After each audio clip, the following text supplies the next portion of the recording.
I will show him kindness for Jonathan's sake. Bakit nga ba Jonathan's sake? Bakit nga ba binabalikan itong si Jonathan? Ano ba talagang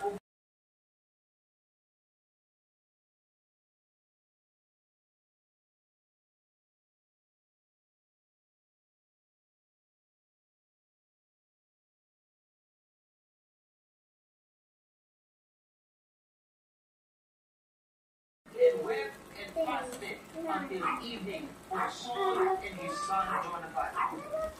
Nagluksa po talaga sila. Araw silang nagluksa para sa dalawang kapitbahay, and for the people of the Lord and the house of Israel, because they had fallen by the sword. Isang paghihinagpis, isang napakasakit na eksena. Tandaan niyo po, si Saul ay kaaway ni David. Si Saul ay matagal nang nagtatangkang patayin si David. Hindi ba dapat nagbubunyi siya na patay na itong si Saul? Pero ito po katotohanan.